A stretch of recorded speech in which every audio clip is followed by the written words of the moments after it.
வாசிங்க பிரசங்கி 8:10. பரிசுத்த ஸ்தலத்துக்கு போக்குவரவு செய்த துன்மார்க்கன் அடக்கம் பண்ணப்பட்டவன். அதனால அவன் செத்தவனை போல அடக்கம் பண்ணப்பட்டவனை போல வருவான், அவன் மழை போவான், சுத்துவான், ஒரு ரவுண்ட் அடிப்பான், அப்படியே என்ன செய்வான். இவங்கெல்லாம் பரிசுத்த ஸ்தலத்துக்கு சும்மா போய் என்ன செய்யுது, ஏதோ எஜிப்சியன் போயிடுறாங்கல்ல, அது போலதான் உட்காருவாங்க, போவாங்க, பார்ப்பாங்க, ஒரு ரவுண்ட் அடிப்பாங்க. இது ஒரு பொல்லாத ஆவி.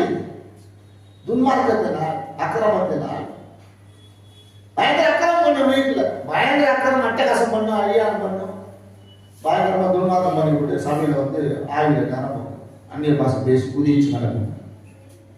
அது ஒரு வேசித்தனத்துக்கு விபச்சாரத்தின் ஆவி.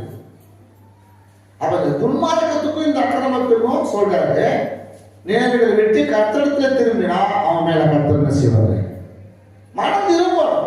அதே செஞ்சதையே செஞ்சுக்கிட்டே நம்ம உட்கார்ந்து இருக்கக்கூடாது. அக்கிரமத்தை விட்டு துன்மார்க்கத்தை விட்டு நம்ம என்ன செய்யணும், மனம் திரும்பணும். மனம் திரும்பி வந்தீங்கன்னா கர்த்தர் உங்களுக்கு என்ன செய்வார், ஒரு இறக்கத்தை தருவார், ஒரு மனம் அவங்க மேல மனம் ஒதுக்குவார். அப்ப அவர் யாரா இருக்கிறாரு, கர்த்தருக்கு திரும்பும் போது தயவு பெற்ற, எதுக்கு மன்னிக்க தயவு பெற்றவர். அப்போ அவர் தயவு பெற்றதா இருக்கிறாருன்னு சொன்னா, இருக்கணும் அப்படின்னு சொன்னா, நீதிமொழிகள் 8:17 வாசிக்கின்ற பொழுது, நீதிமொழிகள் 8:17 என்னை சிநேகிக்கிறவர்களை நான் சிநேகிக்கிறேன், அதிகாலை என்னை தேடுகிறவர்கள் என்னை கண்டறிவார்கள். அப்ப அதிகாலையில தேவ சமூகத்துக்கு போகும் கர்த்தருடைய பிள்ளை. ஹல்லேலூயா. நான் கொஞ்சம் இன்னைக்கு தூங்கிட்டேன். ஒரு 3 மணிக்கு எழுப்பணும்னா கொஞ்சம் சீக்கிரம் தான் படுத்தேன். ஒரு 10:30 படுத்துட்டேன். எப்படி 11 படுக்கிறதுக்கு இன்னைக்கு ஒரு 10:30 படுத்துட்டேன்.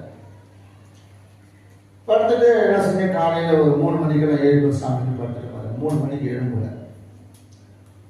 ஒரு 4:15 பயங்கரமான சண்டை நடக்கப்படுது. சத்தம், பயங்கர சத்தம் கேட்குது.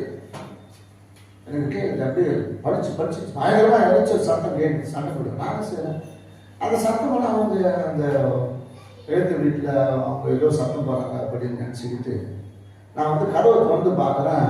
ஒரு சத்தம் இல்லை, நிசப்தமா இருக்கு. ஒரு சத்தம் இல்லை, சண்டை பிரச்சனை எப்படி இல்லை. அந்தந்த வீடு பார்க்குறேன் வந்து அந்தந்த வீடு எப்படி இருக்கு, அமைதியா இருக்கு. அப்பதான் அப்போ போய் என்ன செய்யணும், செல்ல பார்த்தாக்கா மணி 4:15